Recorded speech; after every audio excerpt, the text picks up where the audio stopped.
बहुत समय पहले की बात है। लल्लनपुर नाम के एक छोटे से गांव में दो दोस्त रहा करते थे। दोनों बचपन के दोस्त थे और उनके बीच बहुत गहरी दोस्ती थी। दोनों दोस्तों में से एक का नाम हीरा और दूसरे का नाम रतन था। हीरा और रतन दोनों के पास गांव में अपनी अपनी जमीन थी, जिस पर किसानी करके उनके घर का खर्च चलता था।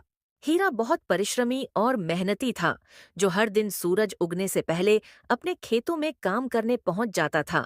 वो अपने खेतों का काम पूरे निष्ठा और ईमानदारी से करता था। और वहीं दूसरी तरफ रतन बहुत आलसी प्रवृत्ति का व्यक्ति था। वो अपना ज्यादा समय आराम करने और गपशप करने में बिताता था। उसे अपने खेतों में काम करना बिल्कुल पसंद नहीं था। उसकी बस एक सोच थी कि बस कहीं से उसे खजाना मिल जाए तो वो ये किसानी का काम छोड़ देगा। एक दिन इसी तरह दोनों दोस्त अपने अपने खेत में काम कर रहे होते हैं। एक तरफ हीरा बिना रुके अपने खेतों की जुताई कर रहा होता है और वहीं दूसरी तरफ खेतों में थोड़ी देर जुताई करने के बाद रतन थक जाता है। चलो, अब बहुत मेहनत हो गई है। थोड़ी देर पेड़ के नीचे सुस्ता लेता हूँ, फिर कुछ देर बाद काम शुरू कर दूंगा। इतना बोलकर रतन एक पेड़ के छाया के नीचे जाकर सो जाता है। देखते देखते शाम हो जाती है तो हीरा उसे उठाने आ जाता है। अरे उठो रतन भाई, कितना सोओगे? शाम हो गई है, घर नहीं जाना है क्या? हीरा की आवाज सुनकर रतन उठ जाता है। हाँ बोलो ना हीरा भाई, कोई काम था क्या? नहीं भाई, कोई काम नहीं था, परंतु लगता है तुम आज भी सुस्ताने के नाम पर सो गए थे और आज भी तुमने अपने खेत की जुताई का काम खत्म नहीं किया है। नहीं भाई, काम तो शुरू कर दिया था, पर थोड़ा थक गया था, इसलिए सुस्ताने यह आ गया था और पता ही नहीं चला कब सो गया। परंतु आज के लिए वैसे बहुत काम कर लिया है। बस एक दो दिन में पूरे खेत का काम हो जाएगा। और बताओ, तुम्हारे खेतों का क्या हाल है? मेरा भी समझो हो ही गया है, बस थोड़ी जगह का बाकी है, वो कल सुबह जल्दी आकर कर दूंगा और बस फिर एक बार वापस पूरे खेत में हाथ घुमा दूंगा। फिर परसों से बीजों की बुआई का काम शुरू कर दूंगा। अगर ऐसी बात है तो कल मैं भी सुबह जल्दी आकर खेत की जुताई का काम शुरू कर दूंगा, ताकि परसों से तुम्हारे साथ बीजों की बुआई कर सकूं। चलो फिर अभी घर चलते हैं, कल सुबह जल्दी आना है तो खाना वगैरह खाकर जल्दी सोना होगा। फिर क्या था, रतन बिना अपने खेतों में काम किए अपने घर के लिए हीरा के साथ निकल पड़ता है।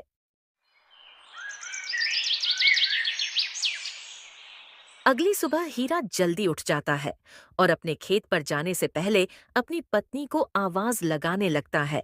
सीमा, जरा यहां आना तो। हीरा की आवाज सुनकर सीमा वहां आ जाती है। हाँ बोलिए, आपने मुझे बुलाया क्या? हाँ भाग्यवान, मैं खेतों पर जा रहा हूँ और हाँ, आज शायद मुझे थोड़ा ज्यादा समय लग सकता है घर आने में। क्यों जी? खेतों की जुताई का अभी ज्यादा काम बचा है क्या? नहीं सीमा, खेतों की जुताई का काम लगभग हो ही गया है, पर आज एक बार अपने पूरे खेत में कुदाल का हल्का हाथ घुमाना है। पर वो काम तो आपका जल्दी हो जाएगा ना, फिर क्यों देर होगी आपको आज? हाँ, वो काम तो जल्दी हो जाएगा, पर मुझे लगता है मुझे आज रतन भाई के साथ मिलकर उनके भी खेत की जुताई का काम करने में उनकी मदद करनी पड़ेगी। क्यों जी, उनका अभी ज्यादा काम बाकी है क्या? हाँ सीमा, तुम तो जानती हो ना रतन भाई को, उनका अभी आधे खेत का काम भी नहीं हुआ है और मैं कल से बीजों की बुआई का काम शुरू करने वाला हूं, तो मैं आज उनकी मदद कर दूंगा ताकि कल हम दोनों एक साथ में बीजों की बुआई कर सके। ठीक है, तो आप बस कुछ देर रुकिए, मैं आपके खाने का डिब्बा लेकर आती हूँ। ठीक है सीमा, पर थोड़ा जल्दी करना। सीमा हीरा के लिए खाने का डिब्बा लेने रसोई घर में चली जाती है और हीरा उसका वहीं इंतजार कर रहा होता है। कुछ देर में सीमा उसके खाने का डिब्बा लेकर आती है। चलो सीमा, तो मैं चलता हूँ, तुम अपना और बच्चों का ध्यान रखना। फिर क्या था, हीरा अपने खाने का डिब्बा लेकर अपने खेत की तरफ चल पड़ता है। यहाँ हीरा अपने खेत पर काम करने सुबह जल्दी निकल जाता है और वहाँ दूसरी तरफ जिसके खेत का काम ज्यादा बचा है वो अभी तक सो रहा होता है। जब रतन अपने पलंग पर सो रहा होता है तभी उसे उठाने उसकी पत्नी मीरा आती है। अजी सुनते हो? खेत पर नहीं जाना है क्या? सूरज सर पर आ गया है। उठना नहीं है क्या? आपके खेतों का इतना सारा काम बचा है और आप अब तक सो रहे हो। मीरा की आवाज सुनकर रतन उठकर बैठ जाता है।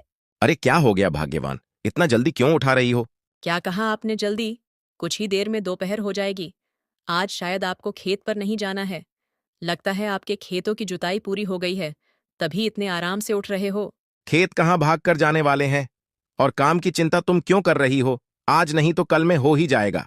सुनिए जी, आप अपना काम समय पर कर लीजिए। इतना आलस मत कीजिए, वरना एक दिन आपको बहुत पछताना पड़ेगा। अच्छा ठीक है बाबा, जाता हूँ खेत पर पर एक काम करो, अब जब दोपहर होने ही वाला है तो तुम खाना लगा दो। मैं खाना खाकर ही जाता हूँ खेत पर अब। ठीक है, आप नहा धोकर रसोई घर में आ जाइए। फिर कुछ समय में रतन नहा धोकर रसोई घर में पहुंच जाता है। मीरा, आज खाने में क्या बनाया है तुमने? खाने में खाली दाल चावल बना है। क्यों, कोई सब्जी नहीं बनी क्या आज? नहीं जी, वो राशन में केवल दाल चावल ही बचे हैं और मेरे पास ज्यादा पैसे भी नहीं थे। अब तो आपके नए फसल के आने की देरी है, तो जरा जल्दी जल्दी खेतों का काम कीजिए। हाँ मीरा, मैं जितनी जल्दी हो सके खेतों का काम खत्म करता हूँ। पर तुम एक काम करो, हो सके तो थोड़ा दाल चावल एक डिब्बे में बांध कर दे देना। आज शायद ज्यादा काम करूं तो और भूख लग सकती है। ठीक है, मैं आपके लिए दाल चावल एक डिब्बे में बांध कर दे देती हूँ। रतन फिर आराम से खाना खाने लगता है। चलो मीरा, तो मैं चलता हूँ, तुम अपना ध्यान रखना। रतन दोपहर का खाना खाकर अपने खेत के लिए निकल पड़ता है। हीरा अपने खेत की जुताई में लगा होता है। तभी थोड़ी देर बाद रतन भी अपने खेत में पहुंचकर जुताई का काम शुरू कर देता है। कुछ देर बाद हीरा दोपहर का खाना खाने एक पेड़ के नीचे जाकर बैठता है। हीरा जैसे ही खाना खाने बैठता है तभी वहां एक साधु बाबा आते हैं। बेटा, कुछ खाने को हो तो खिला दो, बहुत भूख लगी है। बाबा, मेरे पास ज्यादा कुछ तो नहीं, बस रोटी और गुड़ है। अगर आपको मंजूर हो तो लीजिए, खा लीजिए। हाँ बेटा, मुझे तो चलेगा, पर अगर मैं तुम्हारा खाना खा लूंगा तो तुम क्या खाओगे? बाबा, आप मेरी चिंता मत कीजिए, मेरा क्या है, मैं तो घर पर जाकर खा लूंगा। रतन भी हीरा को साधु बाबा के साथ बात करते देख लेता है और उनसे मिलने चला आता है। नमस्ते बाबा, मेरे पास भी दाल चावल है, लीजिए, थोड़ा खा लीजिए। बेटा, पर मैं अगर तुम दोनों का खाना खा लूंगा तो तुम दोनों क्या खाओगे? बाबा, आप खा लीजिए, हमारा क्या है, हम थोड़ी देर बाद घर पहुंचकर खा लेंगे। फिर साधु बाबा दोनों के डिब्बे में से खाना निकालकर खाने लगते हैं। तुम दोनों का बहुत धन्यवाद बच्चों, तुम दोनों की वजह से आज बहुत दिनों बाद मैंने भर पेट खाना खाया है। बाबा, इसमें क्या धन्यवाद करना, अगर हमारी वजह से आप खुश हुए तो ये तो हमारे लिए सौभाग्य की बात है। बेटा, मैं तुम दोनों को कुछ देना चाहता हूँ। साधु बाबा दोनों जान को एक एक पोटली देते हैं। पोटली देखकर हीरा बाबा से पूछता है। बाबा, इस पोटली में क्या है? बेटा, इस पोटली में बीज है और ये कोई मामूली बीज नहीं है, ये जादुई बीज है। इन बीजों से तुम जो चाहोगे वो उग जाएगा, पर इन जादुई बीजों का फल तुम्हें तभी मिलेगा जब तुम इनकी अच्छे से देखरेख करोगे।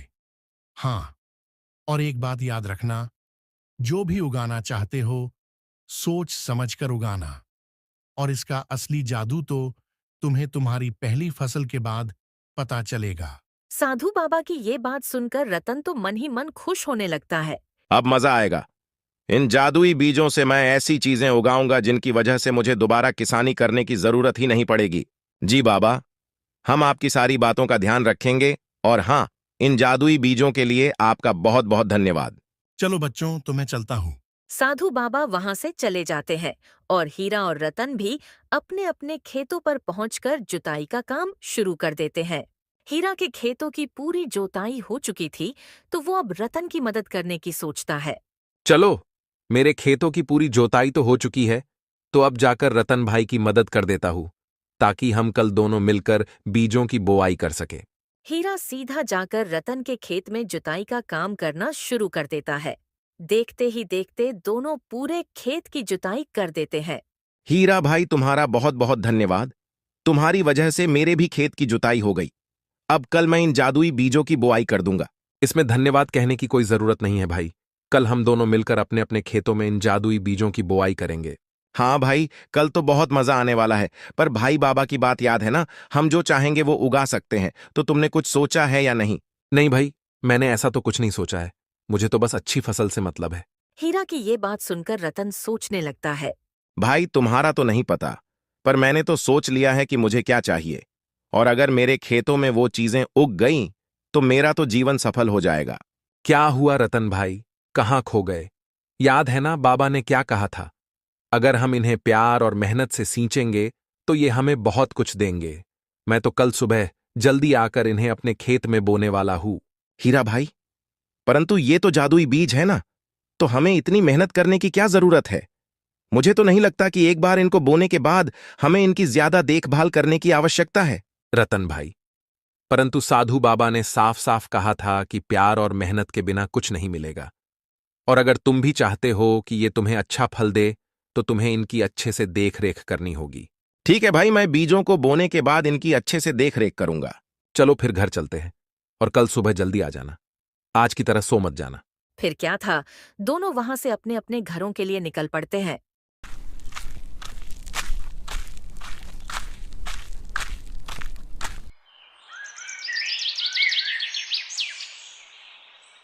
फिर अगली सुबह हीरा के साथ रतन भी खेत पर बिज बोने सुबह जल्दी पहुंच जाता है। दोनों फटाफट से अपने अपने खेत में जादुई बीजों की बुआई कर देते हैं। चलो रतन भाई, बीजों की बुआई तो हो गई। अब बाबा के बातों का मान रखकर हमें अपने खेत का ध्यान रखना होगा।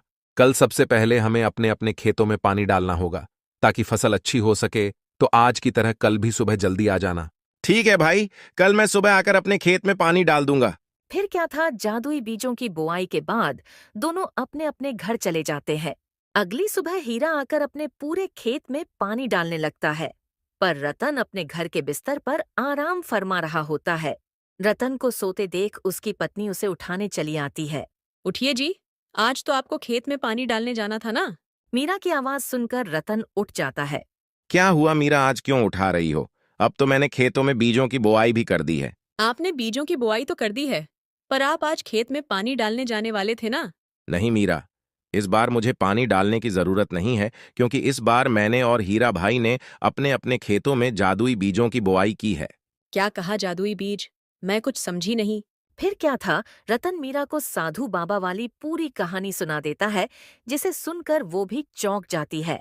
ये तो बहुत अद्भुत है कि आप लोगों को जादुई बीज मिले हैं, पर फिर तो आपको बाबा के कहे हिसाब से अपने खेत का और ध्यान रखना होगा। क्या बात कर रही हो मीरा? अगर जादुई बीजों का भी ध्यान रखना पड़ जाए तो किस काम के वो जादुई बीज? रतन की ऐसी बातें सुनकर मीरा उसे किसी भी तरह खेतों में पानी डालने मना लेती है और उसे भी खेत में पानी डालने भेज देती है।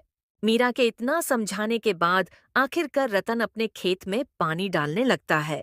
हर रोज हीरा अपने खेत की जांच करने सुबह सुबह पहुंच जाता था और अपने खेत की बहुत अच्छी तरह से देखभाल करता था। और वहीं दूसरी तरफ रतन अपने आलसपन के चक्कर में अपने खेत को देखने तक नहीं जाता था। मीरा रतन को बहुत समझाती थी, पर उसे जादुई बीजों पर इतना भरोसा था कि उसने साधु बाबा के कहीं हर बात को अनदेखा कर दिया था।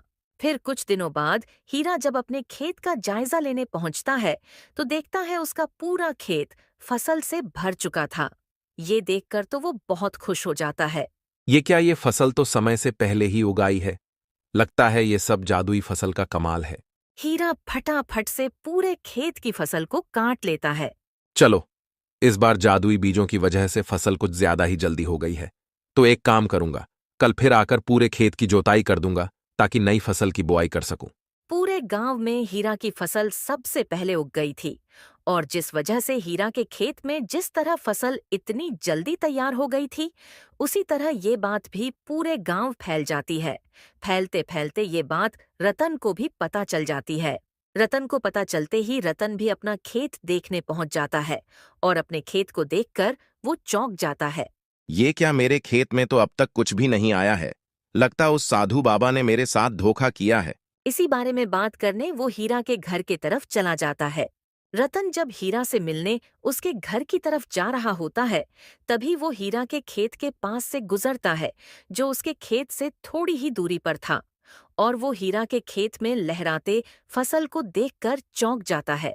सही कह रहे थे गांव वाले, हीरा भाई का खेत तो पूरा हरे हरे फसल से भर चुका है। इसे देखकर तो अब मुझे पक्का यकीन हो गया है कि साधु बाबा ने मुझे जादुई बीज के नाम पर कोई नकली बीज पकड़ा दिए थे। चलो एक बार हीरा भाई से इस बारे में बात करके आता हूँ। रतन फिर वहां से हीरा के घर के तरफ निकल पड़ता है, पर चलते चलते रास्ते में ही उसे हीरा मिल जाता है।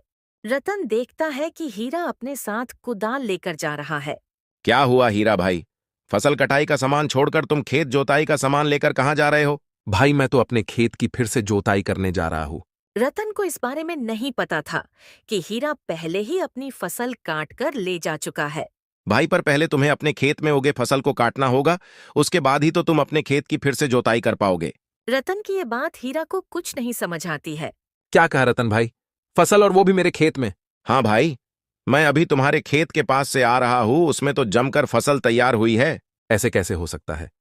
मैंने कल ही तो पूरे खेत में उगे फसल को काटा था। तभी तो मैं अगले फसल की तैयारी के चक्कर में खेत की फिर से जुताई करने जा रहा था। रतन पहले से थोड़ा सदमे में था कि हीरा के खेत में फसल उग गई और उसके खेत में अब तक कुछ नहीं हुआ, और अब ऊपर से हीरा की ये बात सुनकर तो रतन और सदमे में चला जाता है। क्या मजाक कर रहे हो भाई? अगर तुमने कल ही अपने खेत की फसल काटी है तो इतने जल्दी कैसे उग जाएगी? कहीं तुम मेरे साथ मजाक तो नहीं कर रहे हो? नहीं भाई, मैं सच कह रहा हूं। मैंने कल ही पूरा खेत साफ कर दिया था। मैंने सोचा जादुई बीजों की वजह से मेरी इस बार की फसल जल्दी तैयार हुई है, तो फिर से खेत की जोताई करके नए बीजों की बुआई कर दूंगा तो अच्छा रहेगा। भाई, पर तुम्हारा खेत पूरा फसल से लहलहा रहा है। अगर तुम्हें मेरी बातें झूठ लग रही हैं तो चलो चलकर देख लो। हीरा और रतन तुरंत हीरा का खेत देखने निकल जाते हैं। खेत पर पहुंचकर हीरा खेत को देखकर अचंभित रह जाता है। ऐसे कैसे हो सकता है? मैंने कल ही तो फसल की कटाई की थी। मुझे लगता है ये सब जादुई बीजों का कमाल है। इन्हें मैं जितने बार काटूंगा ये फिर से उग जाएंगे। बाबा ने कहा था कि एक फसल के उगने के बाद तुम्हें इन बीजों का असली जादू देखने मिलेगा। रतन को हीरा की बातों पर विश्वास नहीं हो रहा था, तो उसने भी एक फसल को निकाल कर देखा। पर उसने जैसे ही वहां से फसल निकाली, वहां फिर से थोड़ी ही देर में एक और फसल आ गई। इस चीज को देखकर दोनों की आंखें खुली की खुली रह गईं। हीरा भाई, ये तो चमत्कार हो गया। पर मेरे साथ बाबा ने धोखा किया है। उन्होंने तुम्हें जादुई बीज दिए हैं और मुझे जादुई बीज बोलकर नकली बीज दे दिए हैं। क्यों भाई, तुम्हारे खेत में कुछ नहीं उगा क्या? नहीं भाई, अब तक तो कुछ भी नहीं हुआ है। खेत जैसे का तैसा है। रतन भाई, याद है बाबा ने कहा था इन बीजों से हम जो चाहे इन बीजों से वही उगेगा। तो मैंने तो फसल के उगने की इच्छा की थी, इसीलिए ये उगे है। वैसे तुमने क्या उगने की इच्छा की थी? भाई, मैंने तो जादुई बीजों से हीरा उगाने की इच्छा की थी, पर अब तक तो कुछ नहीं हुआ है। रतन की ये बात सुनकर हीरा उसे सुनाने लगता है। क्या रतन भाई, तुम किसान हो और तुम्हें ये भी नहीं पता कि हीरा बीजों से नहीं उगता है? तो तुमने क्या सोचकर हीरा उगने की इच्छा की? भाई, पर बाबा ने कहा था ना कि हम जो चाहे उगा सकते हैं। पर याद करो, भाई बाबा ने यह भी कहा था कि कोई भी चीज उगाने की इच्छा करने से पहले सोच समझकर उगाना। हीरा की ये बात सुनकर रतन को बाबा की बात याद आती है और वो पछताने लगता है। भाई, पर अब मैं क्या करूं? हीरा उगाने की लालच में मैंने सारे जादुई बीज बो दिए हैं और अब मेरे पास कुछ भी नहीं है।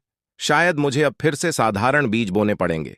नहीं भाई, तुम्हें साधारण बीज नहीं बोने पड़ेंगे। मेरे पास कुछ जादुई बीज है, वो मैं तुम्हें दे सकता हूं, पर एक शर्त पर कि तुम अपना आलसपन छोड़कर अपने फसल की अच्छी देखरेख करोगे और इन बीजों से अनाज उगने की इच्छा करोगे, ना कि हीरे। ठीक है भाई, मैं वादा करता हूं कि मैं अपना ये आलसपन छोड़ दूंगा और अब अपनी फसल की बहुत अच्छे से देखरेख करूंगा।